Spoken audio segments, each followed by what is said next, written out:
नमस्कार, मैं हूं साक्षी राय और आप देख रहे हैं खरी बात। दोस्तों, हम कोरोना की दूसरी लहर में प्रवेश कर चुके हैं। इसके साथ ही भारत में कोरोना के आज 4 लाख केस रजिस्टर हो चुके हैं, जिसके साथ हर दिन एक नया रिकॉर्ड बनता जा रहा है।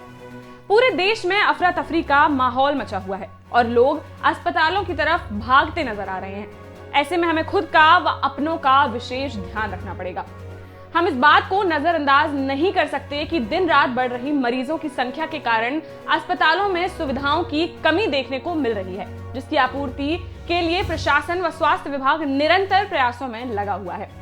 पर ऐसे वक्त पर हमें खुद इस बात पर गौर करना होगा कि आखिर कब हमें हॉस्पिटल में जाने की आवश्यकता है।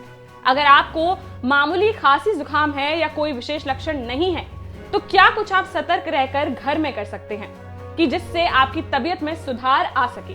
इन बातों के लिए आप अपने नजदीकी डॉक्टर से संपर्क कर सकते हैं। ऐसे ही कुछ मरीज जो कोरोना से संक्रमित होकर घर में ही क्वारंटीन होकर इस संक्रमण से छुटकारा पा पाए हैं, उन्हें खरी बात आपके समक्ष लाया है, ताकि वो आपको बता पाएं कि क्या कुछ चीजों पर उन्होंने विशेष ध्यान दिया, जिसके चलते आज वो बिना हॉस्पिटल गए भी घर पर रह के ही स्वस्थ हो पाए हैं। आइए आपको मिलाते हैं मऊरानीपुर के युवा नेता एवं प्रधान प्रत्याशी ग्राम ककवारा सर्वेश राय जी से। सर्वेश राय, मऊरानीपुर। कुछ समय पहले मुझे फीवर आया, वॉमिटिंग हुई। उसके बाद हमने डॉक्टर को चेकअप कराया, जिसमें हम कोरोना पॉजिटिव पाए गए। उसके बाद हमने अपने आप को होम आइसोलेट किया, समय से दवाइयाँ ली, भाप ली, काढ़ा पिया, गर्म पानी पिया, सुबह व्यायाम किया और अपनी सोच को पॉजिटिव बनाए रखा और न्यूज़ चैनल, सोशल मीडिया से दूर रहे। इससे हमने कोरोना को मात दी।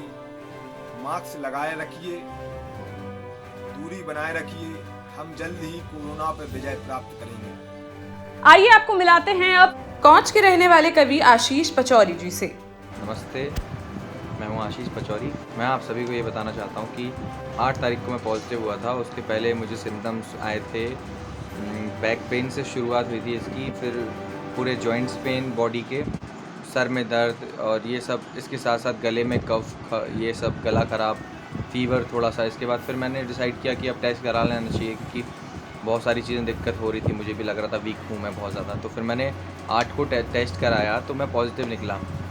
उसके बाद फिर होम आइसोलेशन के लिए मैंने रिक्वेस्ट किया तो होम आइसोलेशन मुझे मिल गया। फिर होम आइसोलेशन में मैं रहा 8-10 दिन।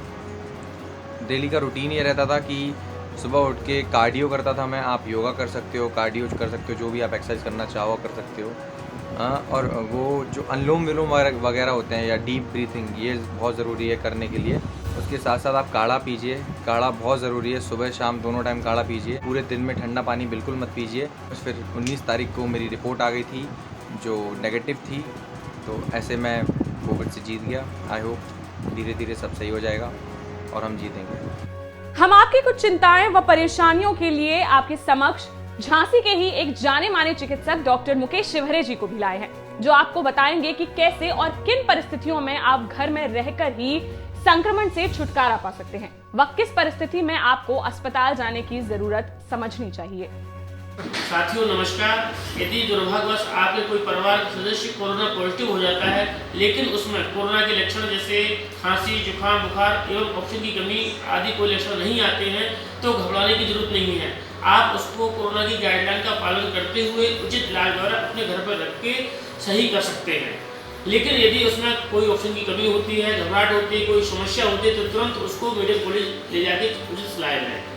तो आपने देखा कि किस प्रकार कुछ चीजों का ध्यान देते हुए आप अपने घर में ही कोरोना के कुछ लक्षण होने पर डॉक्टर के निर्देशन में इससे लड़ सकते हैं और स्वस्थ भी हो सकते हैं। फिर मिलते हैं कुछ नई जानकारी और समस्याओं के समाधान के साथ। चैनल को सब्सक्राइब और शेयर करना ना भूलें, बेल आइकॉन को भी दबाना ना भूलें। सावधान रहिए, सुरक्षित रहिए और देखते रहिए खरी बात साक्षी राय के साथ।